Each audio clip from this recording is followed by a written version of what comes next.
بسم اللہ الرحمن الرحیم۔ شروع اللہ کے نام سے جو رحمان و رحیم ہے۔ اقرأ بسم ربک الذی خلق۔ پڑھو اے نبی اپنے رب کے نام کے ساتھ جس نے پیدا کیا۔ خلق الانسان من علق۔ جمے ہوئے خون کے ایک لوتھڑے سے انسان کی تخلیق کی۔ اقرأ وربک الاکرم۔ پڑھو اور تمہارا رب بڑا کریم ہے۔ الذی علم بالقلم۔ جس نے قلم کے ذریعے سے علم سکھایا۔ علم الانسان ما لم يعلم۔ انسان کو وہ علم دیا جسے وہ نہ جانتا تھا۔ السلام علیکم۔ بسم اللہ الرحمن الرحیم۔ ہم اپنی جماعت کا آغاز اللہ پاک کے بابرکت نام سے کرتے ہیں جو بہت مہربان اور نہایت رحم کرنے والا ہے۔ یہ آپ کی 5ویں جماعت ہے اور اس وقت اسلامیات کا پیریڈ ہے۔ جیسا کہ آپ جانتے ہیں کہ ہم ہمارے نبی پاک صلی اللہ علیہ وسلم کی مدنی زندگی کے بارے میں پڑھ رہے ہیں کہ جب مدینہ ہجرت کرنے کے بعد جو ہے وہ جیسے جیسے سال گزرتے گئے اس میں کیا کیا واقعات جو ہے وہ پیش آتے رہے۔ ٹھیک ہے، سب سے پہلے تو یہ دیکھ لیجئے کہ پہلا جو سال ہجرت تھا حضرت عمر فاروق نے جو ہے اس کو پہلا جو ہے وہ اسلامی کیلنڈر کا پہلا سال قرار دیا۔ حضرت عمر رضی اللہ تعالیٰ عنہ نے ہجرت کے واقعے کو اسلامی کیلنڈر کا پہلا جو ہے وہ سال قرار دیا، یعنی کہ پہلی ہجری۔ ٹھیک ہے، 1 ہجری، 2 ہجری، 3 ہجری۔ تو ہمارے نبی کے مدینہ ہجرت کرنے کے بعد جو ہے وہ پہلا سال ہجرت تھا، اس میں ہمارے نبی صلی اللہ علیہ وسلم نے انصار اور مہاجرین کو جو ہے آپس میں بھائی بھائی بنا دیا تھا۔ ٹھیک ہے، یہ ہم نے بہت تفصیل سے پڑھا تھا۔ اور جو ہے یعنی کہ مواخات کے معنی ہی یہ ہیں کہ بھائی چارہ، آپس میں بھائی چارہ قائم کرنا، یعنی کہ آپس میں ایک دوسرے کا بھائی بن جانا۔ ٹھیک ہے، نصر، جو انصار جو ہے نصر کی جمع ہے۔ انصار عربی میں مدد کو کہتے ہیں، انصار لفظ نصر سے بنا ہے۔ ٹھیک ہے، اور انصار کا مطلب ہے مدد کرنے والا، یعنی کہ اس کا مطلب ہی یہی ہے۔ انصار کا مطلب ہی، مہاجرین تو ہجرت کر کر آنے والے جو لوگ ہوتے ہیں وہ مہاجرین کہلاتے ہیں، اور انصار کا مطلب ہی یہی قرار دیا گیا ہے کہ مدد کرنے والا۔ تو انہوں نے مہاجرین کی بہت دل کھول کر جو ہے وہ مدد کی، بڑا ساتھ دیا ان کا۔ ٹھیک ہے، اور پھر میثاق مدینہ، پہلی سال ہجرت میں ہی جو ہے میثاق مدینہ، میثاق کہتے ہیں معاہدے کو۔ ٹھیک ہے، تو ایک معاہدہ لکھا گیا جو تحریری طور پر تھا، تو پہلے سال ہی جو ہے وہ میثاق، اور یہ میثاق جو ہے یہ یعنی کہ یہ معاہدہ دنیا کا پہلا معاہدہ تھا، پہلا تحریری معاہدہ تھا میثاق مدینہ۔ ٹھیک ہے، اس کے بعد دوسرا سال ہجرت دیکھیے، اس میں جو ہے وہ غزوہ بدر پیش آیا جس میں مسلمانوں کو فتح ہوئی، زبردست فتح ہوئی۔ ٹھیک ہے، اور اس میں جو ہے وہ ایک اور جو ہے وہ واقعہ ہوا کہ اللہ تعالیٰ نے جو ہے وہ خانہ کعبہ کو قبلہ بنا کر نماز پڑھنے کا حکم دیا۔ اس سے پہلے ہم جو ہے وہ بیت المقدس کی طرف رخ کر کے نماز پڑھ رہے تھے، تو 2 ہجری میں جو ہے وہ غزوہ بدر بھی ہوا اور ہمیں جو ہے وہ حکم دیا گیا کہ ہم خانہ کعبہ کی طرف رخ کر کے نماز ادا کریں۔ ٹھیک ہے، اس کے بعد ہے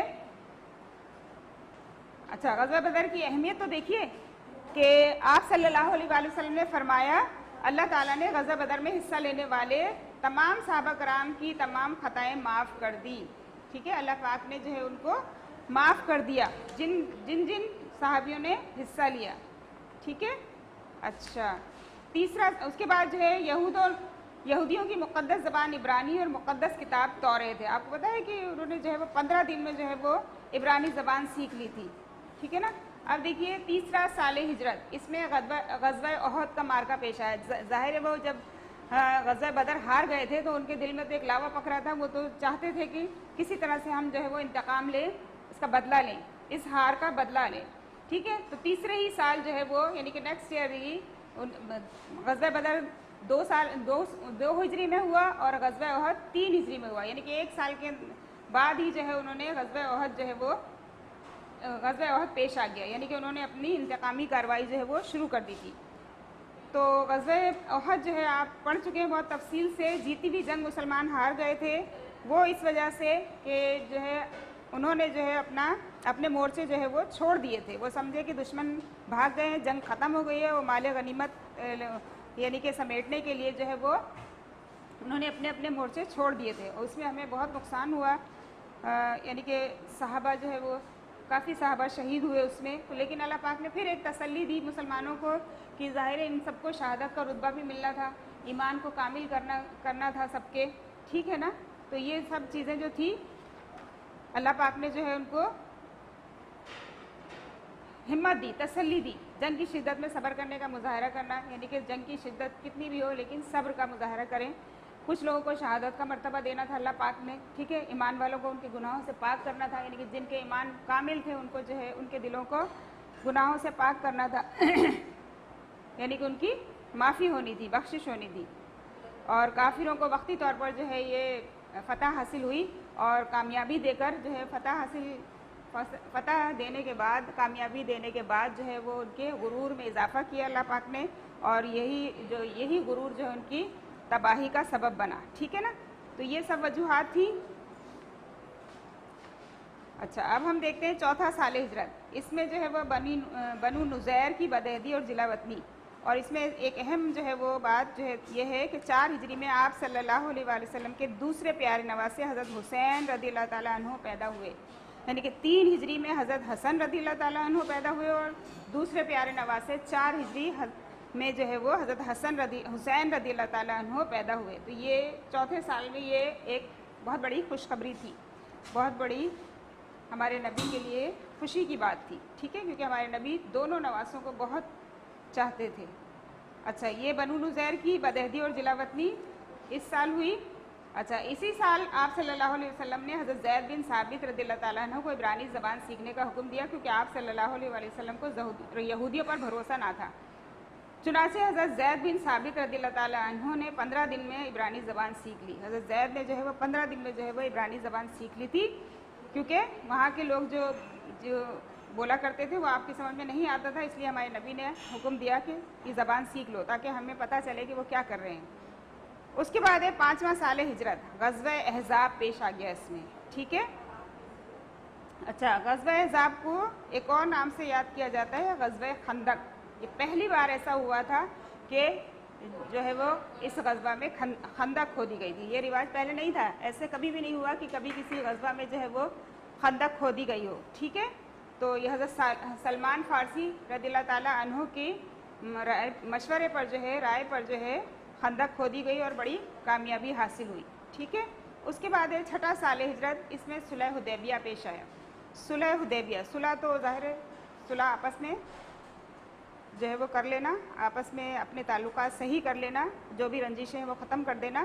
حدیبیہ ایک مقام کا نام ہے، تو حدیبیہ کے مقام پر یہ صلح ہوئی تھی، اس وجہ سے اس کو صلح حدیبیہ کہتے ہیں. اور اس میں آپ کو ایک انفارمیشن بھی دی گئی ہے، آپ صلی اللہ علیہ وآلہ وسلم نے حدیبیہ کے خشک کنویں میں کلی کر کے ڈالی تو سارا کنواں پانی سے بھر گیا اور پانی کی تنگی دور ہو گئی. ایسا تو ہمارے نبی کے کئی کرامات ہیں ایسی، تو ٹھیک ہے. تو ہم نے صلح حدیبیہ بڑی تفصیل سے پڑھی تھی، اس میں جو ہے وہ بیعت رضوان بھی تھا، اور ہم اس میں جو ہے صلح حدیبیہ کے بعد ہی جب آپ صلی اللہ علیہ وسلم حدیبیہ سے روانہ ہونے لگے، یعنی کہ اس مقام سے روانہ ہونے لگے، تو اسی وقت ظہر کا وقت تھا یہ، تو اسی وقت انا فتحنا لکا فتحا مبینہ سورہ فتح کی آیات نازل ہوئی. کچھ آیات نازل ہوئی ہوں گی، ظاہر ہے بعد میں کمپلیٹ ہوئی ہے.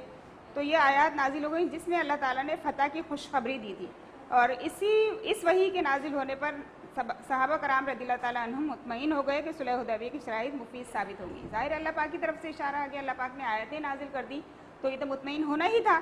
اور آپ دیکھیے اس صورت سے ہمارے نبی کی محبت دیکھیے آپ، کہ سورہ فتح کے متعلق آپ صلی اللہ علیہ وآلہ وسلم نے فرمایا یہ صورت مجھے دنیا کی ہر چیز سے زیادہ محبوب ہے.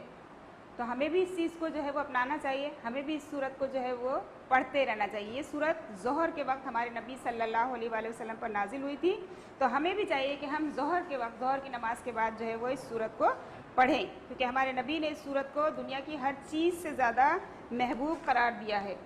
ٹھیک ہے. اب ہم پڑھیں گے 7واں سال ہجرت. اس میں بتایا گیا ہے کہ خسرو پرویز کا کیا انجام ہوا تھا. ٹھیک ہے. اس کو اسلام کی دعوت دی، لیکن اس نے اسلام کی دعوت قبول نہیں کی، اور کیا ہوا ہم پڑھ کر دیکھتے ہیں. اچھا اس میں ایک ڈو یو نو بھی دیا ہوا ہے آپ کو. صلح حدیبیہ کی شرط کے مطابق اسی سال یعنی 7 ہجری میں آپ صلی اللہ علیہ وآلہ وسلم نے صحابہ رضی اللہ تعالی عنہم کے ساتھ عمرہ ادا کیا. فور ٹھیک ہے. آپ نے پڑھا تھا نا کہ جب صلح حدیبیہ کا جو وہ لکھا گیا تھا, صلح نامہ لکھا گیا تھا, تو سب سے پہلے یہی تھا کہ مسلمان اس سال جو ہے عمرہ کیے بغیر واپس چلے جائیں گے. یعنی کہ 6 سال ہجرت میں جو ہے مسلمانوں نے عمرہ ادا نہیں کیا تھا. حالانکہ ہمارے نبی نے یہ خواب میں دیکھا تھا کہ ہم عمرہ ادا کر رہے ہیں, طواف کر رہے ہیں خانہ کعبہ کا, تو عمرہ ہی تھا وہ. لیکن ظاہر اس صلح نامے کے تحت جو ہے وہ آپ اس سال واپس آ گئے اور 7ویں ہجری میں جو ہے وہ آپ نے جو ہے عمرہ ادا کیا. صلح حدیبیہ کی شرط کے مطابق اسی سال یعنی 7 ہجری میں, کیونکہ کہا گیا تھا نا کہ اگلے سال کریں گے, اس سال آپ ایسے ہی واپس چلے جائیں گے, اگلے سال آپ عمرہ کر سکتے ہیں. تو 7 ہجری میں آپ صلی اللہ علیہ وآلہ وسلم نے صحابہ رضی اللہ تعالی عنہم کے ساتھ عمرہ ادا کیا. ٹھیک ہے. اب ہم پڑھ لیتے ہیں خسرو پرویز کا کیا انجام ہوا. چلیے, صلح حدیبیہ کے بعد آپ صلی اللہ علیہ وآلہ وسلم کو کچھ اطمینان ملا, تو آپ صلی اللہ علیہ وآلہ وسلم نے دوسرے ممالک کے بادشاہوں کو دعوت اسلام دینے کے لیے خط لکھ کر اپنے قاصدوں کو ان ممالک میں بھیجا. ان ممالک میں ایران بھی تھا, جہاں وہاں کے لوگ مجوسی آتش پرست تھے. ان کے بادشاہ کو کسرا کہا جاتا تھا. کسرا کا نام خسرو پرویز تھا, یعنی کہ ان کے بادشاہ کو کسرا کہا جاتا تھا, نام الگ الگ ہوا کرتے تھے.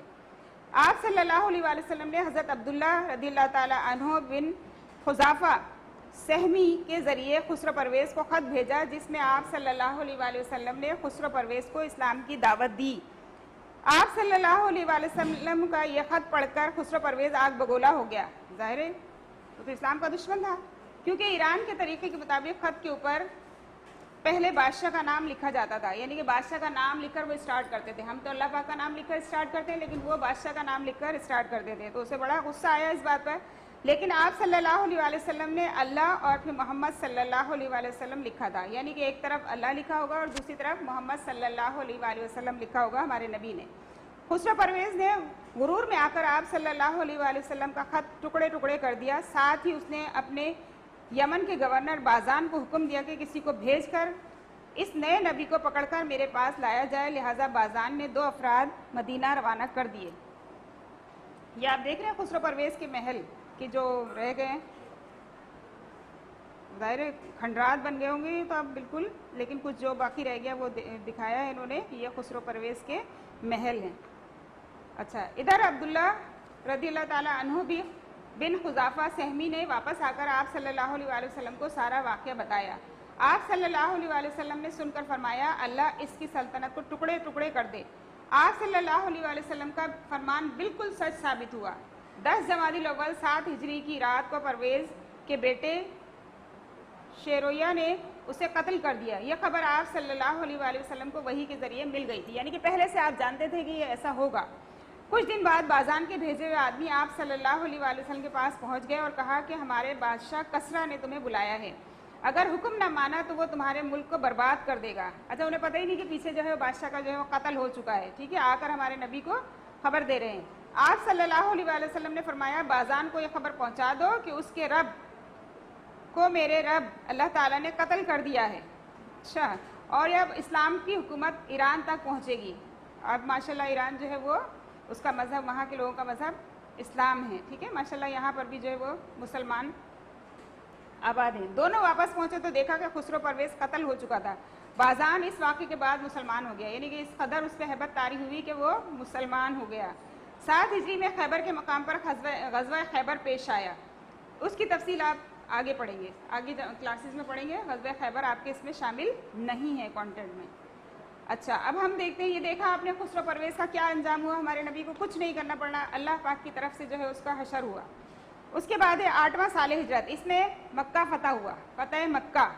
حضور اکرم صلی اللہ علیہ وآلہ وسلم کی سب سے بڑی خواہش یہ تھی کہ کعبہ کو بتوں سے پاک کر کے وہاں اللہ کی عبادت کی جائے, لیکن قریش کی مسلسل مخالفت اور جنگیں 21 برس تک رکاوٹ بنی رہی. 21 برس کے بعد ایسا ہوا, بالآخر کچھ ایسے حالات ہوئے جن کی وجہ سے آپ صلی اللہ علیہ وآلہ وسلم کی خواہش پوری ہو گئی. یعنی کہ ہمارے نبی نے ظاہر وہاں پیدا ہوئے تھے, وہ چاہتے تھے کہ یہاں جو ہے وہ یہاں سے بتوں کا خاتمہ ہو اور اسلام پھیلے. پس منظر دیکھتے ہیں ہم, اس کا بیک گراؤنڈ کیا ہے. صلح حدیبیہ کی ایک شرط یہ تھی کہ کوئی بھی قبیلہ اپنی مرضی کے فریق کے ساتھ شریک ہو سکتا ہے. ظاہر ہے کوئی بھی قبیلہ جس سے دل چاہے وہ جو ہے وہ اس کے ساتھ شریک ہو جائے جس کے ساتھ دل چاہے. چنانچہ قبیلہ خزاع آپ صلی اللہ علیہ وآلہ وسلم کے ساتھ ہو گیا، جبکہ قبیلہ بنو بکر قریش کے ساتھ مل گیا. تو ہم کوئی اعتراض نہیں کیا ہمارے نبی صلی اللہ علیہ وآلہ وسلم نے، کیونکہ صلح حدیبیہ میں یہ شرط تھی. ان دونوں قبائل میں زبردست دشمنی تھی. آپ صلی اللہ علیہ وآلہ وسلم کی نبوت کے بعد سے قریش اپنی پرانی دشمنیاں بھول کر اسلام کے شدید دشمن بن گئے تھے، یعنی کہ آپس کی دشمنیاں چھوڑ دی اور اسلام کے دشمن بن گئے. صلح حدیبیہ ہونے سے بنو بکر نے سوچا کہ قبیلہ بنو خزاع سے انتقام لینے کا وقت آ گیا ہے. اس موقع پر قریش نے بھی بنو بکر کو بنو خزاع کے خلاف بھڑکایا. لہذا بنو بکر نے قریش کے لوگوں کے ساتھ مل کر رات کے اندھیرے میں جب بنو خزاع بے خبر تھے ان پر حملہ کر دیا. انہوں نے خانہ کعبہ میں پناہ لی، لیکن بنو بکر کے لوگوں نے وہاں بھی ان کا خون بہایا. خزاع کے سردار عمرو بن سالم نے آپ صلی اللہ علیہ وآلہ وسلم سے اس ظلم پر فریاد کی، یعنی کہ وہ فریاد لے کر ہمارے نبی پاک صلی اللہ علیہ وآلہ وسلم کے پاس آیا.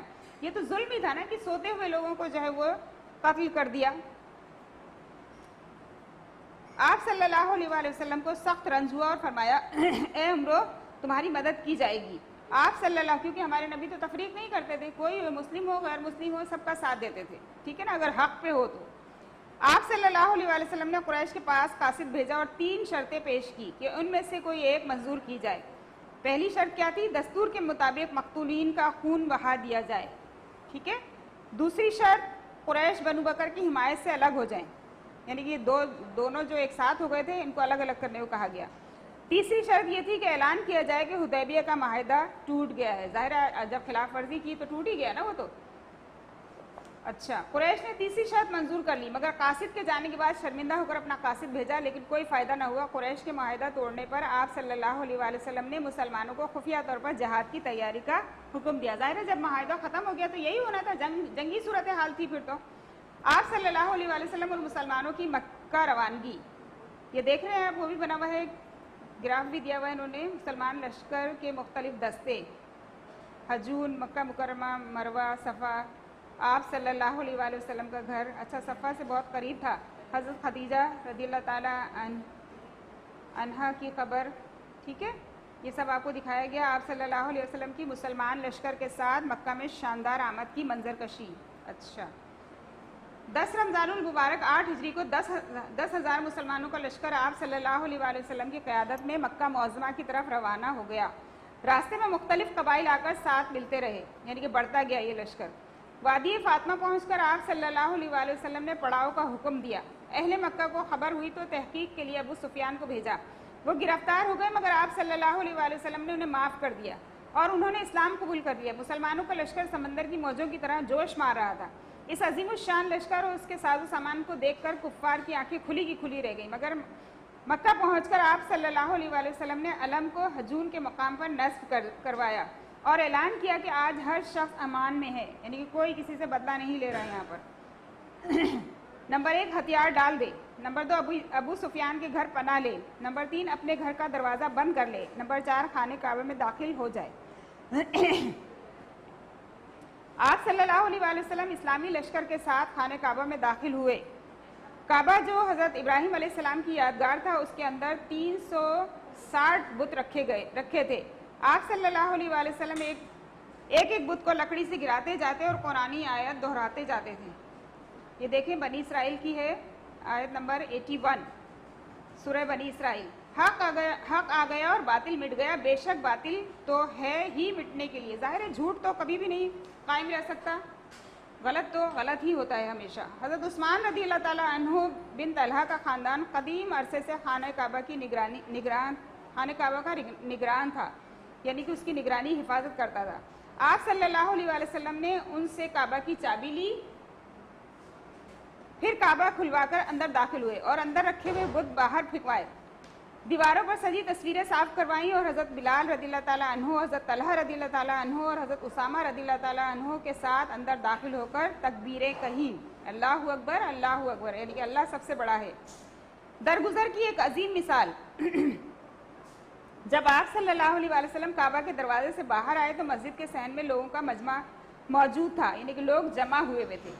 کفار مکہ کے بڑے بڑے سردار اور رئیس جنہوں نے آپ صلی اللہ علیہ وآلہ وسلم سے ہمیشہ بدزبانی کی، راستے میں کانٹے بچھا کر آپ صلی اللہ علیہ وآلہ وسلم کے پیروں کو لہو لہان کیا، نماز کے دوران آپ صلی اللہ علیہ وآلہ وسلم کے اوپر غلاظت سے بھری اوجڑی رکھی، آپ صلی اللہ علیہ وآلہ وسلم کو قتل کرنا چاہا، آج خوف زدہ کھڑے تھے، یعنی کہ جو یہ حرکتیں کر چکے تھے آج ان کے سامنے کھڑے تھے، اب وہ سوچ رہے تھے کہ ہمارا کیا حشر ہوگا۔ آج خوفزدہ کھڑے تھے، آپ صلی اللہ علیہ وآلہ وسلم نے ان سے پوچھا تمہیں کچھ معلوم ہے آج میں تم سے کیا معاملہ کرنے والا ہوں؟ وہ تو ڈر گئے ظاہر ہے یہ سن کر۔ یہ لوگ آپ صلی اللہ علیہ وآلہ وسلم کا مزاج جانتے تھے، بے اختیار بول اٹھے، آپ صلی اللہ علیہ وآلہ وسلم معزز بھائی اور معزز بھائی کے بیٹے ہیں۔ آپ صلی اللہ علیہ وآلہ وسلم نے فرمایا کہ آج میں تم سے وہ کہوں گا جو یوسف علیہ السلام نے اپنے بھائیوں سے کہا تھا۔ یوسف علیہ السلام کی ہم نے کہانی پڑھی تھی کہ کس طرح سے ان کے بھائیوں نے ان کو جو ہے وہ کنویں میں ڈال دیا تھا، تو پھر بھی انہوں نے اپنے بھائیوں کو معاف کر دیا تھا، تو بالکل وہی کہا انہوں نے بھی کہ میں وہی کہوں گا جو یوسف علیہ السلام نے اپنے بھائیوں سے کہا تھا، یعنی کہ آج تم میں سے کوئی انتقام نہیں، جاؤ تم سب آزاد ہو۔ ٹھیک ہے، انہوں نے بھی اپنے بھائیوں کو ایسے ہی کہا تھا کہ تم سے کوئی انتقام نہیں، تم سب آزاد ہو۔ نماز کا وقت ہوا تو حضرت بلال رضی اللہ تعالیٰ عنہ نے اذان دی، نماز کے بعد آپ صلی اللہ علیہ وآلہ وسلم صفا کی پہاڑی پر ایک بلند مقام پر بیٹھے، جو لوگ اسلام قبول کرنے آئے تھے وہ آپ صلی اللہ علیہ وآلہ وسلم کے ہاتھ پر بیعت کرتے جاتے تھے، جن لوگوں کو امان دی گئی تھی انہیں اسلام قبول کرنے پر مجبور نہیں کیا گیا، ظاہر جن کو اپنی پناہ دی گئی تھی ان کے ساتھ زبردستی نہیں کی گئی کہ وہ اسلام قبول کر لیں، بلکہ وہ اپنی خوشی سے مسلمان ہوئے، اور جو ایمان نہ لائے ان پر بھی کوئی زبردستی نہ کی گئی۔ جو لوگ ہو گئے اپنی مرضی سے اسلام ٹھیک ہے، جو نہیں ہوئے وہ بھی ٹھیک ہے، ٹھیک ہے نا، کوئی زبردستی نہیں تھی کسی کے ساتھ۔ مکہ میں آپ صلی اللہ علیہ وآلہ وسلم کا قیام 15 دن تک رہا۔ جب آپ صلی اللہ علیہ وآلہ وسلم رخصت ہونے لگے تو حضرت معاذ رضی اللہ تعالیٰ عنہ بن جبل کو مقرر کر گئے تاکہ وہ لوگوں کو اسلام کے مسائل سمجھائیں، یعنی کہ اپنی جگہ انہوں نے قائم مقام جو ہے وہ مقرر کر دیا حضرت معاذ رضی اللہ تعالیٰ عنہ بن جبل کو۔ ٹھیک ہے، فتح مکہ کے نتائج کیا نتیجہ ہوا ہمارے نبی کے عفو و درگزر کا؟ ٹھیک ہے، مسلمانوں کا اتنا بڑا لشکر دیکھ کر کفار نے مان لیا کہ اب اسلام ایک بڑی طاقت بن چکا ہے، چنانچہ انہوں نے اپنی شکست تسلیم کر لی۔ اس موقع پر بہت بڑی تعداد میں لوگ مسلمان ہوئے اور روز بروز ان کی تعداد میں اضافہ ہوتا گیا۔ غزوہ حنین اور غزوہ موتا اس سال یعنی 8 ہجری میں 2 غزوات ہوئے، غزوہ موتا فتح مکہ سے پہلے اور غزوہ حنین فتح مکہ کے بعد ہوا، یعنی کہ اسی سال ہوا، 8 ہجری میں ہوا، ایک پہلے ہوا اور ایک بعد میں ہوا۔ ان دونوں غزوات کی تفصیل بھی جو ہے وہ آپ آگے پڑھیں گے کیونکہ یہ غزوات آپ کے کانٹینٹ میں شامل نہیں ہیں، لیکن آپ کو غزوات کے نام بتائے گئے ہیں، پیچھے ہم نے پڑھا ہے غزوات کے نام، ٹھیک ہے، 7 ہیں۔ اچھا، اس کے بعد ہمارا نواں سال ہجرت شروع ہو گیا۔ عیسائی وفد کو دعوت اسلام، ایک عیسائی وفد تھا، اس کو اسلام کی دعوت دینا چاہتے تھے، لیکن کیا ہوا دیکھتے ہیں ہم۔ مکہ سے کچھ فاصلے پر نجران نامی علاقہ ہے، یہاں پر عیسائی عرب رہتے تھے، بولتے تو عربی تھے عیسائی، لیکن عیسائی تھے۔ انہوں نے ایک بڑا سا گرجا گھر بنا رکھا تھا جسے وہ کعبہ کہتے تھے، نعوذ باللہ۔ آپ صلی اللہ علیہ وآلہ وسلم نے ان کو خط کے ذریعے اسلام کی دعوت دی تو نجران سے 60 لوگوں کا وفد آپ صلی اللہ علیہ وآلہ وسلم سے ملنے آیا، وفد یعنی کہ گروہ، ٹھیک ہے۔ ان لوگوں نے آپ صلی اللہ علیہ وآلہ وسلم سے مختلف مسائل پوچھے اور آپ صلی اللہ علیہ وآلہ وسلم نے قرآن کی مدد سے ان کا جواب دیا۔ آپ صلی اللہ علیہ وآلہ وسلم نے جب انہیں اسلام کی دعوت دی تو انہوں نے کہا کہ ہم تو پہلے سے مسلمان ہیں۔ آپ صلی اللہ علیہ وآلہ وسلم نے فرمایا جب تم صلیب کی پوجا کرتے ہو، حضرت عیسیٰ علیہ السلام کو اللہ کا پیغمبر ماننے کے بجائے اللہ کا بیٹا نعوذ باللہ کہتے ہو تو پھر کیسے مسلمان ہو سکتے ہو؟ مگر یہ لوگ اپنی بات پر اڑے رہے، یعنی کہ وہ سمجھتے تھے کہ ہم مسلمان ہیں، ہم یہ کر رہے ہیں، حضرت عیسیٰ کو جو ہے اللہ کا بیٹا مان رہے ہیں، پھر بھی ہم مسلمان ہیں، جبکہ ایسا کچھ بھی نہیں ہے۔ قل هو اللہ احد، کہو کہ اللہ ہے، اللہ الصمد لم یلد ولم یولد ولم یکن لہ کفوا احد، نہ وہ کسی کا باپ ہے نہ وہ کسی کا بیٹا ہے اور اس کا کوئی ہمسر نہیں، ٹھیک ہے۔ تو یہ تو مانتے ہی نہیں تھے اس چیز کو، یہ تو وہی حضرت عیسیٰ کو نعوذ باللہ اللہ کا بیٹا کہتے تھے اور پھر اپنے آپ کو مسلمان بھی کہتے تھے اور اس بات پر اڑے ہوئے بھی تھے۔ بالآخر یہ آیت نازل ہوئی، یہ دیکھیں سورہ آل عمران کی آیت نمبر 59 سے 61، 3 آیاتیں نازل ہوئی۔ بے شک عیسیٰ کی مثال اللہ کے نزدیک آدم جیسی ہے، جسے اللہ نے مٹی سے بنا کر کہہ دیا ہو جا تو وہ ہو گیا۔ تو ایسے ہی حضرت عیسیٰ کو بھی پیدا کیا اللہ پاک نے، جیسے حضرت آدم علیہ السلام کو پیدا کیا ویسے ہی حضرت عیسیٰ کو بھی پیدا کیا کہ مٹی سے بنایا اور کہا کہ ہو جا تو وہ ہو گیا، ٹھیک ہے۔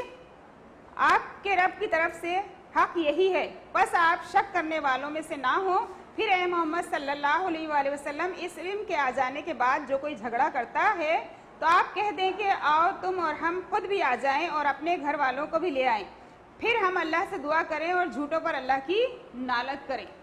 ٹھیک ہے، یہ 3 آیتیں جو ہے وہ نازل ہوئی. اس آیت کو آیت مباہلہ کہتے ہیں. مباہلہ کا مطلب ہے 2 فریق کا ایک دوسرے پر بد دعا کرنا. ظاہر ہے دونوں نے ایک دوسرے کے لیے یہی کیا. جب 2 فریقوں میں کسی معاملے کے سچ یا جھوٹ ہونے پر جھگڑا ہو اور معاملہ ختم ہوتا نظر نہ آئے تو دونوں فریق اللہ تعالیٰ سے یہ دعا کریں کہ یا اللہ ہم دونوں میں سے جو جھوٹا ہے اس پر نالت فرما. ظاہر ہے جھوٹ کو تو شکست ہونی ہے نا، اور جھوٹوں پر اللہ پاک کی نالت ہے.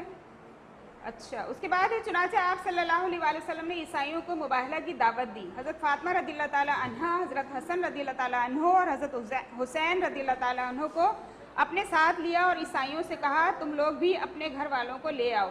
یعنی کہ ہمارے نبی اپنے گھر والوں کو لے گئے اور ان کو بھی دعوت دی کہ اپنے گھر والوں کو لے آؤ، پھر ہم مل کر جھوٹے پر لعنت کی بد دعا کریں. یہ سن کر عیسائی حیران اور پریشان ہو گئے، کیونکہ اللہ کا حکم تو یہی تھا نا کہ دونوں آ جائیں اپنی اپنی فیملیز کو لے کر. چنانچہ چونکہ دل میں چور تھا اس لیے مشورہ کرنے کی مہلت مانگی، لیکن کسی نے بھی مباہلہ کرنے کی ہمت نہ کی. آخر ان لوگوں نے آپ صلی اللہ علیہ وآلہ وسلم سے صلح کر کے جزیہ دینا قبول کر لیا. یہ بھی ایک جو ہے وہ چارج ہی سمجھ لیں کہ چارج لگا ہوگا تو وہ ادا کرنا پڑا. اس طرح اس آیت سے عیسائیوں کا عقیدہ جھوٹا اور آپ صلی اللہ علیہ وآلہ وسلم اسلام سچے ثابت ہوئے. ہمارے نبی اور اسلام دونوں سچے ثابت ہوئے. نجران واپس جاتے ہوئے اس وقت کے 2 آدمی مسلمان ہو گئے. اچھا، اس وقت کے 2 لوگ جو ہے وہ مسلمان ہو گئے. بعد میں آہستہ آہستہ نجران میں سب لوگ مسلمان ہو گئے. ٹھیک ہے. اچھا، غزوہ تبوک، اس کے بارے میں بھی آپ آگے ہی پڑھیں گے. 9 ہجری میں یہ بھی ہوا، 9 ہجری میں ہی غزوہ تبوک بھی ہوا تھا. دیکھیں آپ جلدی جلدی غزوات ہوتے جا رہے تھے. جیسے مدینہ ہجرت کی ہمارے نبی نے، اس کے ہر سال کوئی نہ کوئی غزوہ پیش آیا. اچھا، یہ دیکھیے 10واں سال ہجرت، حجۃ الوداع. 9 ہجری میں اللہ پاک نے مسلمانوں پر حج فرض قرار دیا. چنانچہ 10 ہجری میں آپ صلی اللہ علیہ وآلہ وسلم نے حج کا ارادہ فرمایا اور صحابہ کرام رضی اللہ تعالیٰ عنہم کو تیاری کا حکم دیا. عرب کے کونے کونے سے مسلمان مدینہ میں جمع ہونے لگے. آپ صلی اللہ علیہ وآلہ وسلم 24 ذی القعدہ بروز جمعرات مدینہ سے نکلے. ذوالحلیفہ کے مقام پر غسل فرمایا، 2 رکعت نماز ادا کی، احرام باندھا اور بلند آواز سے تلبیہ پڑھی. 8 ذی الحج کو منی میں 5 نمازیں ادا کی. 9 ذی الحج کو نمرہ میں تشریف لائے. دوپہر کو اپنی اونٹنی قصوہ پر سوار ہو کر میدان عرفات میں تشریف لائے. مورخین کے مطابق مجمع کی تعداد 1,24,000 کے قریب تھی. اس میدان میں جبل رحمت پر کھڑے ہو کر آپ صلی اللہ علیہ وآلہ وسلم نے ایک عظیم الشان اور یادگار خطبہ فرمایا. اسے حجۃ الوداع کہتے ہیں، جس کا مطلب ہے آخری یا الوداعی حج، حجۃ الوداع. ٹھیک ہے. ہاں، اگر ہم نے اس کا پروننسیشن دیکھ لیجئے، حجۃ الوداع حج ہے، حج سے نکلا ہے. تو اگر ہم نے غلط پڑھا تو آپ بھی کریکشن کر لیجئے گا، میں بھی کر لیتی ہوں. حجۃ الوداع ہے یہ. ٹھیک ہے. تو اس کا مطلب ہے آخری یا الوداعی حج. ٹھیک ہے. دیکھ رہے ہیں آپ میدان عرفات کی تصویر دی ہوئی ہے. تاریخی پہاڑ جبل رحمت، میدان عرفات کا تاریخی پہاڑ جبل رحمت. اچھا، اس خطبے کے چند اہم نکات جو ہمارے نبی نے جو الوداعی خطبہ پیش کیا اس کے اہم نکات آپ دیکھ لیجئے. اچھا، اس سے پہلے ایک انہوں نے ڈو یو نو بھی دیا ہوا ہے کہ خانہ کعبہ وہ واحد عبادت گاہ ہے جہاں ہر وقت عبادت ہوتی رہتی ہے. ٹھیک ہے. ابھی آپ لاک ڈاؤن کی وجہ سے دیکھ رہے ہوں گے کہ لوگ کم ہے، لیکن پھر بھی کوئی نہ کوئی ضرور ہے عبادت کرنے والا، اور وہ نہ ہو تو پھر فرشتے. ٹھیک ہے. اچھا، لیکن وہاں پر عبادت کبھی رکتی نہیں ہے. اس خطبے کے چند اہم نکات یہ ہیں. نمبر 1، لوگوں میری بات توجہ سے سنو، کیونکہ میں نہیں جانتا کہ آج کے بعد میں تم سے اس مقام پر مل سکوں گا یا نہیں. لوگوں، تمہارا پروردگار ایک اور تمہارا باپ حضرت آدم علیہ السلام ایک ہے، یعنی کہ سب حضرت آدم علیہ السلام کی اولاد ہیں. تمہیں قبیلوں میں تقسیم کیا گیا تاکہ تم پہچانے جاؤ. ٹھیک ہے. اسی لیے دیکھیں آپ گھر میں اگر 4-5 بچے ہیں تو سب کے نام رکھے جاتے ہیں کہ پہچانے جائیں. تو اسی طرح اللہ پاک نے جو ہے وہ قبیلوں کے بھی نام رکھے، قبیلوں میں ڈیوائیڈ کر دیا کہ سب پہچانے جائیں. نمبر 2 ہے کسی عربی کو کسی اجمی پر، اجمی کہتے ہیں غیر عربی جو عربی نہیں بول پاتے. ٹھیک ہے. یا اجمی کو عربی پر، کسی کالے کو گورے پر اور گورے کو کالے پر کوئی فضیلت نہیں. فضیلت کا معیار صرف تقوی اور پرہیزگاری ہے، یعنی کہ جو اللہ پاک سے زیادہ ڈرتا ہے وہی جو ہے وہ پرہیزگار ہے. ٹھیک ہے. وہی اللہ کو سب سے زیادہ پیارا ہے.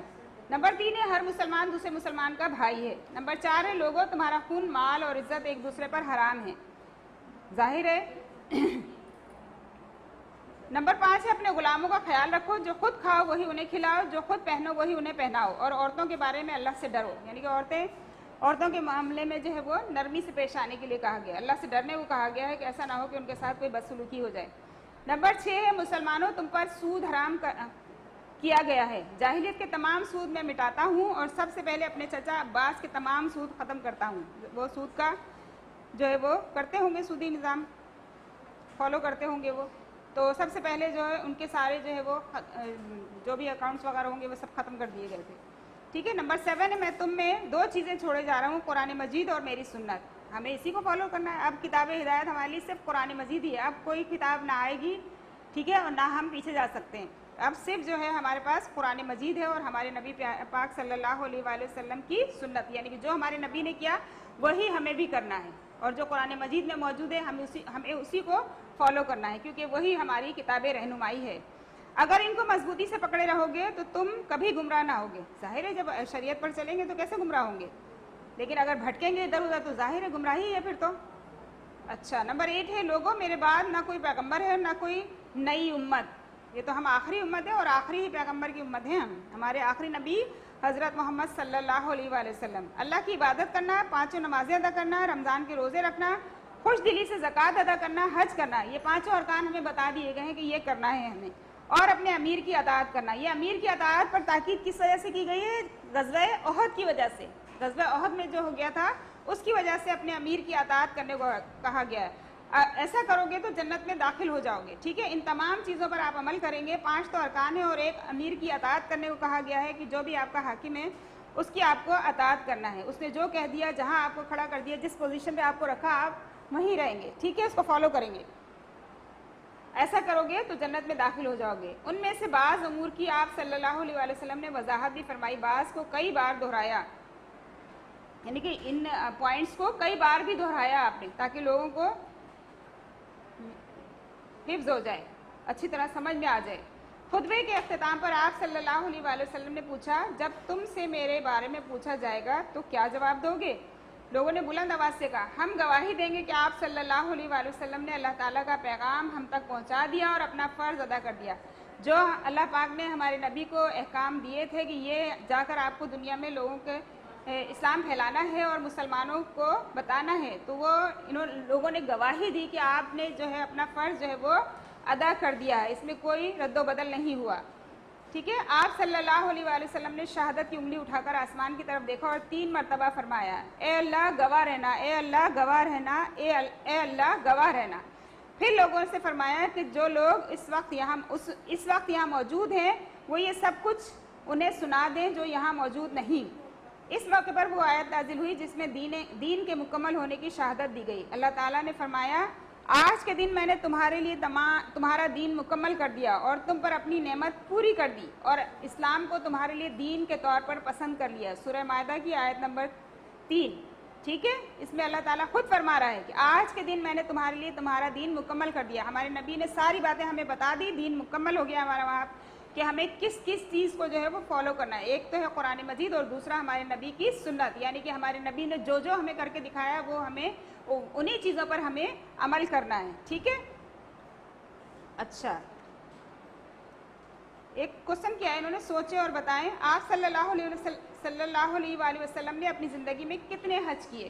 تو ایک ہی حج کا موقع ملا ہمارے نبی پاک صلی اللہ علیہ وآلہ وسلم کو. 9 ہجری میں حج فرض ہوا, 10 میں آپ نے حج ادا کیا اور 11 میں آپ کا جو ہے وہ وصال ہو گیا. ٹھیک ہے. اچھا, ایک اور جو ہے وہ انفارمیشن دی گئی ہے آپ کو, خانہ کعبہ کو بیت الحرام اس لیے کہتے ہیں کیونکہ اس کی حدود میں شکار کرنا, درخت کاٹنا وغیرہ حرام ہے. ٹھیک ہے, اس لیے اس کو بیت الحرام کہا گیا ہے. اب ہم آ جاتے ہیں 11واں سال ہجرت. ٹھیک ہے. 11ویں سال میں کیا ہوا؟ رسول اکرم صلی اللہ علیہ وآلہ وسلم کا وصال, یعنی کہ آپ دنیا سے رخصت ہو گئے, پردہ فرما لیا آپ نے. حجۃ الوداع کے خطبے میں آپ صلی اللہ علیہ وآلہ وسلم نے کچھ ایسے اشارے دیے جن سے بعض صحابہ رضی اللہ عنہم یہ سمجھ گئے کہ آپ صلی اللہ علیہ وآلہ وسلم کا سفر آخرت کا وقت قریب آ پہنچا ہے. جیسے آپ نے کہا تھا کہ بس یہ آخری, اب اس کے بعد ہاں میں ملوں نہ ملوں، ٹھیک ہے، تو یہ ایک اشارہ تھا صحابیوں کے لیے، ان کے ساتھیوں کے لیے، ان کے دوستوں کے لیے اشارہ تھا، اور صحابی سمجھ بھی گئے تھے کہ اب آپ کا جو ہے سفر آخرت قریب آ پہنچا ہے۔ آپ صلی اللہ علیہ وآلہ وسلم ہر سال رمضان المبارک میں 10 روز کے لیے اعتکاف میں بیٹھتے تھے، مگر اس سال آپ صلی اللہ علیہ وآلہ وسلم 20 روز تک اعتکاف میں بیٹھے۔ اللہ پاک ہمیں بھی یہ نصیب کرے کہ جب ہمارا آخری سال ہو تو ہم بھی جو ہے وہ 20 روز کا جو ہے وہ اعتکاف کریں، اعتکاف میں بیٹھیں، ٹھیک ہے، کیونکہ ہمارے نبی نے سب سے آخری سال جو آپ کی زندگی کا آخری سال تھا اس میں جو ہے وہ ہمیشہ تو 10 دن بیٹھا کرتے تھے، لیکن اس میں جو ہے آپ 20 دن بیٹھے۔ آپ صلی اللہ علیہ وآلہ وسلم ہر سال رمضان میں حضرت جبریل علیہ السلام سے قرآن کریم سنتے تھے، مگر اس سال آپ صلی اللہ علیہ وآلہ وسلم نے حضرت جبریل علیہ السلام سے 2 مرتبہ قرآن مجید سنا۔ اسی لیے ہم کہتے ہیں نا کہ ہمیں جو ہے وہ رمضانوں میں یہ بات مشہور ہے کہ رمضانوں میں ہمیں کم از کم 2 بار جو ہے وہ قرآن پاک کو ختم کرنا چاہیے، پڑھنا چاہیے۔ آپ دیکھ لیں، اس سے یہیں سے ثابت ہو گیا یہ کہ 2 مرتبہ جو ہے قرآن مجید سنا، ویسے 1 مرتبہ سننا کرتے تھے، لیکن اس سال جو ہے وہ 2 مرتبہ سنا۔ اسی دوران سورہ نصر بھی نازل ہوئی جس میں اللہ تعالیٰ نے فرمایا، اس میں بھی فتح کی خوشخبری تھی، جب اللہ نے مدد کی اور فتح نصیب ہوئی اور آپ نے دیکھا کہ لوگ جوک در جوک اسلام میں داخل ہو رہے ہیں، تو آپ اپنے رب کی تسبیح کرتے رہیے اور اس سے مغفرت مانگیے، بے شک وہ بڑا ہی توبہ قبول کرنے والا ہے۔ بے شک اس میں کوئی شک نہیں ہے، آپ کتنے بھی گناہ کریں لیکن جب توبہ کر لیں گے تو اللہ پاک بالکل معاف کر دیتا ہے، ٹھیک ہے۔ اس سے آپ صلی اللہ علیہ وآلہ وسلم اور آپ صلی اللہ علیہ وآلہ وسلم کے قریبی صحابہ رضی اللہ تعالیٰ عنہم سمجھ گئے کہ آپ صلی اللہ علیہ وآلہ وسلم کی اپنے رب کی طرف روانگی قریب ہے، یعنی کہ وہ اشارے تھے یہ جو بتا رہے تھے کہ آپ کا سفر آخرت قریب ہے۔ اب دیکھیے مرض کا آغاز، یعنی کہ آپ کیسے بیمار ہوئے، کہاں سے ابتدا ہوئی۔ سفر 11 ہجری کی آخری تاریخوں میں آپ صلی اللہ علیہ وآلہ وسلم ایک جنازے سے واپس آ رہے تھے کہ راستے میں سر درد اور بخار شروع ہو گیا، جس کی شدت بڑھتی ہی گئی اور بیماری میں اضافہ ہوتا گیا۔ آپ صلی اللہ علیہ وآلہ وسلم کو اس قدر کمزوری ہو گئی کہ چلا نہیں جاتا تھا۔ جب تک آپ صلی اللہ علیہ وآلہ وسلم میں چلنے پھرنے کی ہمت رہی، آپ صلی اللہ علیہ وآلہ وسلم مسجد میں نماز پڑھانے جاتے رہے۔ سب سے آخری نماز مغرب کی پڑھائی، بس اس کے بعد آپ کی طبیعت بہت زیادہ خراب ہو گئی۔ عشاء کی نماز میں لوگ انتظار کرتے رہے لیکن آپ کی ہمت نہ ہوئی، ٹھیک ہے۔ عشاء کا وقت آیا تو آپ صلی اللہ علیہ وآلہ وسلم نے دریافت فرمایا، کیا لوگوں نے نماز پڑھ لی؟ صحابہ رضی اللہ تعالیٰ عنہم نے عرض کی، نہیں یا رسول اللہ صلی اللہ علیہ وآلہ وسلم، آپ کا انتظار کر رہے ہیں۔ آپ صلی اللہ علیہ وآلہ وسلم نے غسل فرمایا اور اٹھنے کی کوشش کی، لیکن آپ صلی اللہ علیہ وآلہ وسلم پر غشی طاری ہو گئی۔ 3 بار ایسا ہی ہوا، ہوش آیا تو فرمایا ابو بکر رضی اللہ تعالیٰ عنہ نماز پڑھا دیں، یعنی کہ اب بالکل ہمت نہیں تھی آپ کی، اب آپ نے اپنے جو ہے وہ ساتھی سے کہہ دیا کہ حضرت ابو بکر صدیق رضی اللہ تعالیٰ عنہ جو نماز پڑھا دیں، ٹھیک ہے، کیونکہ اب ان کی بالکل ہمت نہیں ہے۔ حالانکہ آپ نے 3 بار اٹھنے کی کوشش کی کہ عشاء کی نماز پڑھا دوں، لیکن آپ نہیں کر پائے۔ وفات سے 4 دن، اگر آپ کو یہ MCQs میں آتا ہے کہ کون سی نماز آخری پڑھی آپ نے، تو مغرب کی پڑھی نماز، عشاء کی نہیں پڑھا پائے، ٹھیک ہے۔ وفات سے 4 دن پہلے ذرا آرام محسوس ہوا تو آپ صلی اللہ علیہ وآلہ وسلم نے حکم دیا کہ پانی کی 7 مشکیں آپ صلی اللہ علیہ وآلہ وسلم پر ڈالی جائیں۔ پھر حضرت علی رضی اللہ تعالیٰ عنہ اور حضرت عباس رضی اللہ تعالیٰ عنہ کے سہارے مسجد تشریف لے گئے۔ حضرت ابو بکر صدیق رضی اللہ تعالیٰ عنہ کے برابر بیٹھ کر نماز ادا فرمائی اور خطبہ فرمایا۔ یہود و نصارہ پر اللہ تعالیٰ کی مار، انہوں نے اپنے نبیوں کی قبروں کو سجدہ گاہ بنا لیا۔ یہ دیکھیں ایک اور بات بتائی جا رہی ہے، تم میری قبر کو اس طرح نہ بنا لینا، ایسا نہ ہو کہ میری قبر بنا کر لوگ سارے اس پر جو ہے وہ جمع ہو رہے ہیں، ایسا نہیں کرنا۔ کوئی سجدہ گاہ نہیں ہے میری قبر، یا کسی کی بھی قبر جو ہے وہ کسی بھی نبی کی قبر سجدہ گاہ نہیں ہے، صرف اور صرف ہمیں اللہ پاک کے سامنے سجدہ کرنا ہے، ٹھیک ہے۔ اچھا، آخری تعظیم ایک الگ چیز ہے اور سجدہ کرنا ایک الگ چیز ہے، ٹھیک ہے۔ آخری دن خطبہ سے فارغ ہو کر آپ صلی اللہ علیہ وآلہ وسلم حضرت عائشہ رضی اللہ تعالیٰ عنہا کے حجرے میں تشریف لائے، مگر طبیعت میں مستقل بے چینی تھی۔ حضرت عائشہ رضی اللہ تعالیٰ عنہا کے پاس چند اشرفیاں رکھوائی تھیں، یاد آنے پر آپ صلی اللہ علیہ وآلہ وسلم نے اللہ کی راہ میں خیرات کر دی، یعنی کہ دیکھیں آپ جانے سے پہلے سب کچھ اللہ کی راہ میں خیرات کر دیا۔ مرض میں کمی ہوتی رہتی تھی، شدت بھی ہوتی رہتی تھی اور کمی بھی ہوتی رہتی تھی، یعنی کہ دونوں، کبھی بڑھتا تھا اور کبھی گھٹتا تھا۔ جس دن وفات ہوئی اس دن طبیعت میں ذرا سکون محسوس ہوا تو فجر کے وقت آپ صلی اللہ علیہ وآلہ وسلم نے حجرے کا پردہ اٹھایا۔ صحابہ کرام رضی اللہ تعالیٰ عنہم نماز میں مشغول تھے، آپ صلی اللہ علیہ وآلہ وسلم نے تبسم فرمایا اور پردہ گرا دیا، یعنی کہ آپ مسکرائے دیکھ کر اور پھر آپ نے پردہ گرا دیا۔ یہ آخری موقع تھا صحابہ رضی اللہ تعالیٰ عنہم نے آپ صلی اللہ علیہ وآلہ وسلم کو دیکھا. بس یہ آخری وقت تھا, ٹھیک ہے, آخری بار جو ہے وہ آپ کے صحابہ نے آپ کو دیکھا. حضرت انس رضی اللہ تعالیٰ عنہ نے بیان کیا کہ بیماری کی وجہ سے آپ صلی اللہ علیہ وآلہ وسلم کا چہرہ سفید ہو گیا تھا. پھر آپ صلی اللہ علیہ وآلہ وسلم نے حضرت فاطمہ رضی اللہ تعالیٰ عنہا کے کان میں کچھ کہا جسے سن کر وہ رو پڑی. دوبارہ سرگوشی کی جس پر وہ مسکرانے لگی اپنی بیٹی سے, ٹھیک ہے, ایک بار کہا تو وہ رونے لگی, دوسری بار سرگوشی کی یعنی کہ آہستہ سے بولا, سرگوشی کرنا, کان میں بات کرنا, ٹھیک ہے.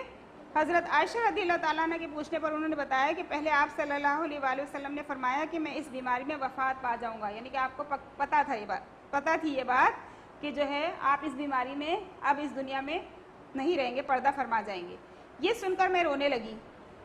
دوسری مرتبہ آپ صلی اللہ علیہ وآلہ وسلم نے فرمایا کہ جنت میں سب سے پہلے تم مجھ سے ملو گی. اس پر میں مسکرانے لگی. ظاہر ہے ہمارے نبی کی شہزادی. اچھا, دن جیسے جیسے چلتا جاتا تھا آپ صلی اللہ علیہ وآلہ وسلم پر بار بار غشی طاری ہوتی. حضرت فاطمہ رضی اللہ تعالیٰ عنہا یہ دیکھ کر بولی, ہائے میرے ابا کی بے چینی. آپ صلی اللہ علیہ وآلہ وسلم نے فرمایا تمہارا باپ آج کے بعد بے چین نہ ہوگا. پھر مسواک کی خواہش ظاہر کی. حضرت عائشہ رضی اللہ تعالیٰ عنہا نے مسواک نرم کر کے دی. آپ صلی اللہ علیہ وآلہ وسلم نے مسواک کی. سپہر کا وقت تھا. آپ صلی اللہ علیہ وآلہ وسلم کے سینے میں سانس کی گھڑگھڑاہٹ محسوس ہو رہی تھی. آپ صلی اللہ علیہ وآلہ وسلم کے لب مبارک ہلے تو لوگوں نے یہ الفاظ سنے, نماز اور غلام.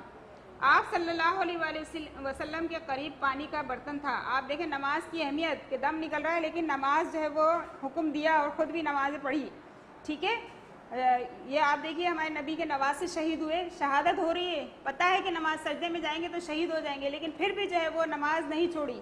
آدھوں نے نماز پڑھی اور آدھوں نے ان کی حفاظت کی, ٹھیک ہے, ان کے پہرے دیے. اگر ہمارے نبی کے نواسے ہاتھ اٹھا کر دعا کرتے تو نماز معاف ہو جاتی اس وقت, لیکن ایسا نہیں تھا کیونکہ امت پھر بہانے بناتی نا.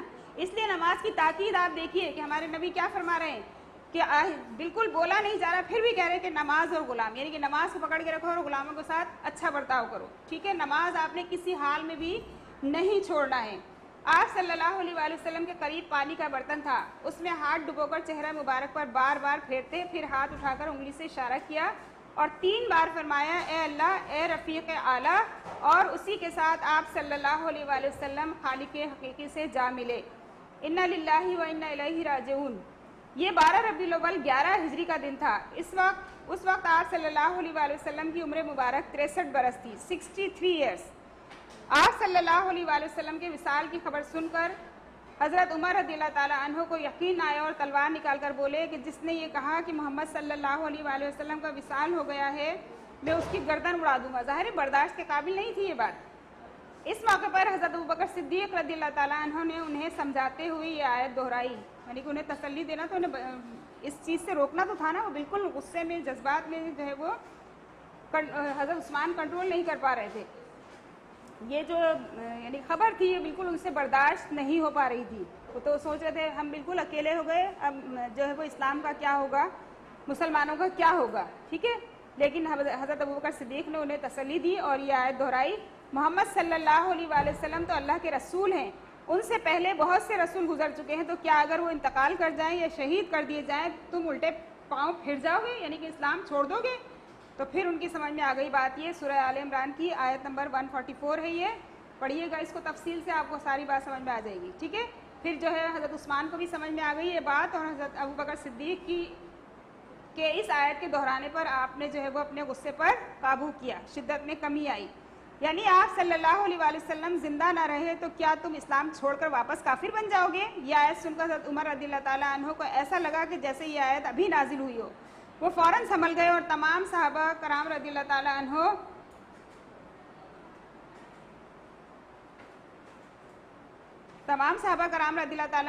نے بھی اس آیت کو سن کر آپ صلی اللہ علیہ وآلہ وسلم کی جدائی کا صدمہ نہایت صبر سے برداشت کیا. حضرت عثمان نہیں, حضرت عمر غصے کے بہت تیز تھے, بہت, یعنی کہ آپ غصہ اس قدر شدید تھا کہ لوگ آپ سے گھبراتے تھے, چھپ جاتے تھے, آپ کو دیکھ کر ادھر ادھر ہو جاتے تھے, ٹھیک ہے. تو حضرت عمر کو یہ غصہ آیا تھا, تو حضرت ابوبکر صدیق رضی اللہ تعالیٰ عنہ نے ان کے غصے کی شدت کو کم کرنے کے لیے یہ آیت جو ہے وہ دہرائی تھی, سورہ آل عمران کی آیت نمبر 144, ٹھیک ہے.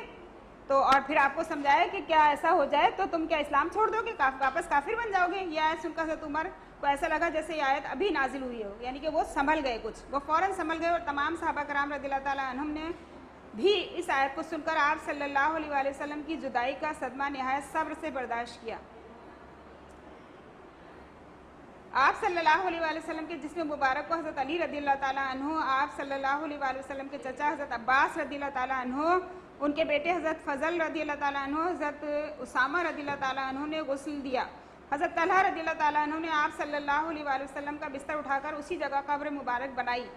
صحابہ رضی اللہ تعالیٰ عنہم 10 کی تعداد میں حجرے میں آتے اور نماز جنازہ ادا کر کے چلے جاتے۔ رات کے درمیانی حصے میں آپ صلی اللہ علیہ وآلہ وسلم کے جسم مبارک کو سپرد خاک کر دیا گیا، یعنی کہ دفنا دیا گیا۔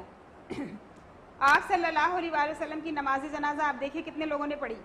نماز جنازہ پہلے مردوں، پھر عورتوں اور پھر بچوں نے پڑھی، لیکن امام کوئی نہ تھا، ٹھیک ہے؟ سب نے پڑھی، بڑوں نے پڑھی، مردوں نے پڑھی، عورتوں نے پڑھی اور بچوں نے پڑھی، لیکن امام کوئی نہ تھا۔ یہ ہو گیا ہمارا کمپلیٹ، آپ کی بک جو ہے وہ ختم ہو گئی ہے۔ 11ویں سال ہجرت پر جو ہے وہ یہ آپ کا اختتام ہو گیا، یعنی کہ آپ کی جب آپ مدینہ ہجرت کر کے آئے تو وہاں سے آپ کی زندگی میں کیا کیا واقعات ہوئی، یہ آپ کو پہلے سال سے لے کر 11ویں سال تک بتایا گیا، اور 11ویں سال آپ کا جو ہے وصال ہو گیا، ٹھیک ہے؟ مطلب 10 سال جو ہے وہ 10 سال کے بعد 11ویں سال میں آپ کا وصال ہو گیا مدینہ ہجرت کرنے کے بعد، ٹھیک ہے؟ یہ سارا آپ کا کانٹینٹ تھا۔ اچھا، اب ہم کانٹینٹ بھی دیکھ لیتے ہیں۔ کچھ جو ہے وہ کچھ کے ساتھ ایکسرسائز ہے اور کچھ کے ساتھ ایکسرسائز نہیں ہے، صرف آپ کو ریڈ آؤٹ کرنا ہے اور MCQs تلاش کرنا ہے۔ چلیں ہم دیکھ لیتے ہیں۔ ہم 6 سال تو ہم نے بڑے تفصیل سے پڑھے ہیں، پچھلی ویڈیو میں پڑھ لیے تھے ہم نے 6 سال، ہم 7ویں سال سے دیکھتے ہیں۔ آپ بھی کھول لیجئے کانٹینٹ، پیج نمبر 8 of 10، ٹھیک ہے؟ Page number 8 of 10۔ اچھا، 7واں سال ہجرت سے ہم پڑھ رہے ہیں، سبق کا مطالعہ بھی کرنا ہے ہمیں۔ کیا آپ کو معلوم ہے ڈو یو نو جو دیے گئے ہیں وہ بھی ہم نے دیکھ لیے، مشقی سوال اس میں کرنا ہے آپ کو 7واں سال ہجرت کے، وہ ہم دیکھ لیتے ہیں کیا ہے۔ ویسے تو آپ کو جو ہے ایکسرسائز میں مل گئے، سولوشن میں، کانٹینٹ سولوشن میں مل گئے ہوں گے، لیکن پھر بھی ہم ایک نظر ان کو دیکھ لیتے ہیں، ٹھیک ہے؟ خسرو پرویز کہاں کا بادشاہ تھا اور اسے کیا کہا جاتا تھا؟ کسرا کہتے تھے اس کو، اور وہ نجران کا بادشاہ تھا، ٹھیک ہے؟ آپ بھی اپنا کانٹینٹ سولوشن کھول کے رکھیے۔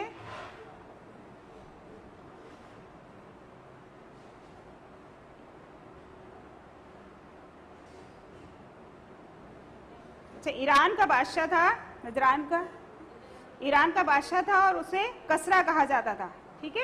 ہر بادشاہ کو کسرا کہتے ہیں، لیکن نام ان کے الگ الگ، جیسے جو جس کا نام ہوتا تھا پھر وہ نام لیا جاتا تھا۔ اچھا، اس کے بعد ہے 8واں، یہ جو ہے کوسچن دیکھ لیا آپ نے، 1 2 3 4 5 دیکھ لیتے ہیں ہم بھی۔ 5 تک ہے کوسچن۔ ایران کے لوگوں کا مذہب کیا تھا؟ پہلے تو وہ آتش پرست تھے، مجوسی تھے، لیکن بعد میں جو ہے سب مسلمان ہو گئے۔ اچھا، آپ صلی اللہ علیہ وسلم کا خط پڑھ کر خسرو پرویز نے کیا کیا؟ اس کو پھاڑ دیا تھا، ٹکڑے ٹکڑے کر دیے تھے۔ کیوں پھاڑا تھا؟ کیونکہ جو ہے وہ اللہ پاک کا نام اور حضرت محمد صلی اللہ علیہ وسلم کا نام لکھا تھا، حالانکہ وہاں رواج تھا کہ جو ان کا بادشاہ ہوتا تھا اس کا نام سب سے پہلے لکھا جاتا تھا اور پھر کوئی تحریر کی جاتی تھی، ٹھیک ہے؟ بازان کے آدمیوں، آپ صلی اللہ علیہ وسلم نے کیا فرمایا؟ آپ نے فرما دیا تھا کہ جاؤ جا کے دیکھو جو ہے تمہارا جو خسرو پرویز جو ہے وہ قتل ہو چکا ہے۔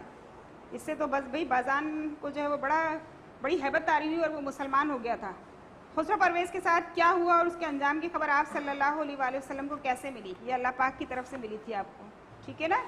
اب ہم دیکھتے ہیں 8واں سال ہجرت، سرگرمی بھی دی گئی ہے آپ کو، بازان نے کیوں اسلام قبول کر لیا؟ اسلام کی ہیبت کو دیکھ کر، ٹھیک ہے؟ اچھا، 8واں سال ہجرت، سبق کا مطالعہ کرنا ہے ہمیں۔ ایکسرسائز میں میرے خیال سے صحیح غلط کے ہاں نشان لگانے ہیں ہمیں، اور سوال نمبر 1 2 3 یعنی کہ ایکسرسائز پوری کرنا ہے ہمیں۔ بنو خزاعہ کا سردار جب آپ صلی اللہ علیہ وآلہ وسلم کے پاس آیا تو آپ صلی اللہ علیہ وآلہ وسلم نے کیا کیا؟ دیکھ لیجئے گا آپ، ٹھیک ہے؟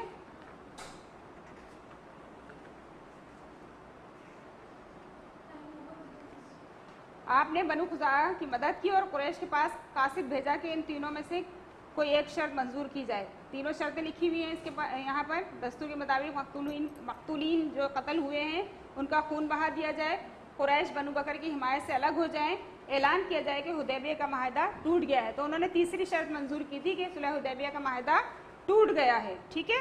اس کے بعد مکہ پہنچ کر آپ صلی اللہ علیہ وآلہ وسلم نے کیا اعلان کیا؟ تو آپ نے کیا اعلان کیا تھا کہ حدیبیہ کا معاہدہ ٹوٹ گیا ہے. ٹھیک ہے. نبی کریم صلی اللہ علیہ وآلہ وسلم نے فتح مکہ کے موقع پر کفار سے کیا فرمایا؟ مکہ پہنچ کر آپ نے اعلان کیا کہ آج ہر وہ شخص امان میں ہے جو ہتھیار ڈال دے, ابو سفیان کے گھر پناہ لے لے, اپنے گھر کا دروازہ بند کر لے, خانہ کعبہ میں داخل ہو جائے. ان سب پر جو ہے وہ سب امان میں رہیں گے. ٹھیک ہے. اچھا, وہ ہے رائٹ رانگ ہے. بنو بکر, قبیلہ بنو بکر آپ صلی اللہ علیہ وآلہ وسلم کے ساتھ ہو گیا تھا؟ نہیں, غلط ہے یہ. ٹھیک ہے. اچھا, آپ صلی اللہ علیہ وسلم 10,000 مسلمانوں کے ساتھ مکہ روانہ ہوئے؟ صحیح ہے یہ. نماز کا وقت ہوا تو حضرت طلحہ رضی اللہ تعالیٰ عنہ نے اذان دی؟ غلط ہے یہ. ٹھیک ہے. اچھا, اب ہم دیکھتے ہیں 9واں 10واں اور 11واں. اس میں سے صرف آپ کو ریڈ کر کے جو ہے وہ کثیر الانتخابی یعنی کہ ایم سی کیوز جو ہے وہ سلیکٹ کرنا ہے. ٹھیک ہے. پڑھنا بھی ہے, پھر بھی میں نے آپ کو بہت ڈیٹیل سے پڑھا دیا ہے. آپ بھی اسی طرح ڈیٹیل سے پڑھیں گے. ڈو یو نو جو اس کے دیے ہوئے ہیں, کیا آپ کو معلوم ہے جو انفارمیشن دی گئی ہے وہ بھی آپ اچھی طرح سے پڑھیں گے, بلکہ آپ کو یاد ہو جانی چاہیے وہ ساری. کوشچن آنسر بھی کوئی اتنے مشکل نہیں ہے, آپ کو بہت اچھی طرح سے سب کچھ یاد ہو جانا چاہیے. ٹھیک ہے. ایک اسسمنٹ ہے, میں آپ کو دکھاتی ہوں, بلکہ میں بورڈ پر لکھ دیتی ہوں. کوشچن ہے,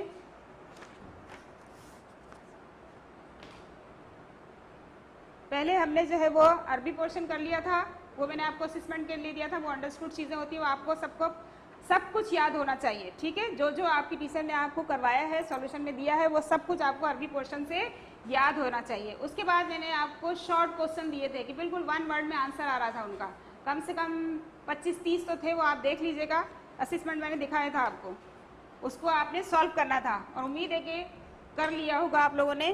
اب میں آپ کو تھوڑے کوشچن اور دیتی ہوں. الفاظ معنی بھی ہے کچھ, وہ بھی ہم دیکھ لیتے ہیں. ٹھیک ہے. سب سے پہلے ہم الفاظ معنی ہی دیکھ لیتے ہیں.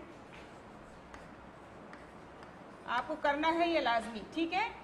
کریں گے تو آپ پیپر کر سکیں گے, ورنہ آپ کو اندازہ نہیں ہو پائے گا. جس طرح ہم کلاس میں اسسمنٹ کیا کرتے تھے, اسی طرح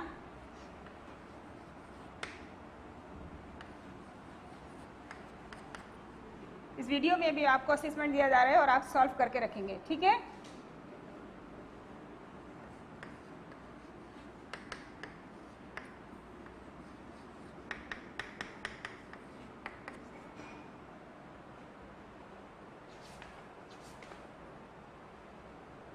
اچھا, یہ آپ کی حدیث سے بھی ہو سکتے ہیں, آپ کی جو ہے وہ قرآنی آیت سے بھی ہو سکتے ہیں. ٹھیک ہے نا. تو دیکھ لیتے ہیں ہم حدیث اور قرآنی آیت بھی. آپ بھی اپنا کنٹینٹ سامنے ہی رکھیے. آیت الکرسی اور دعائے قنوت کی کمپریہنشن آپ کو کرنا ہے. دونوں کی اچھی طرح پریکٹس کیجیے گا. دونوں کی ٹرانسلیشن آپ کو اچھی طرح یاد ہونی چاہیے. ٹھیک ہے.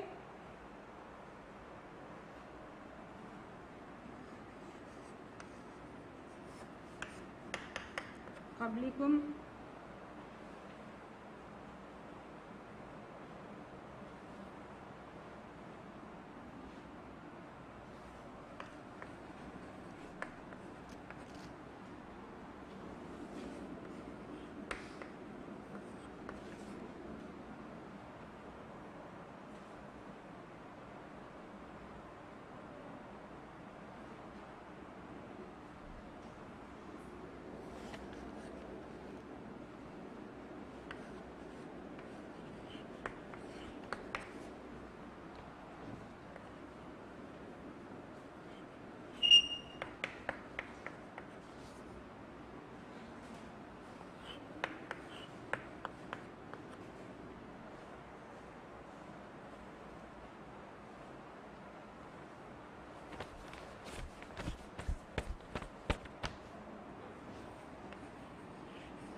دیکھ رہے ہیں آپ, یہ کچھ آپ کے جو ہے قرآنی آیت اور حدیث سے لیے گئے ہیں.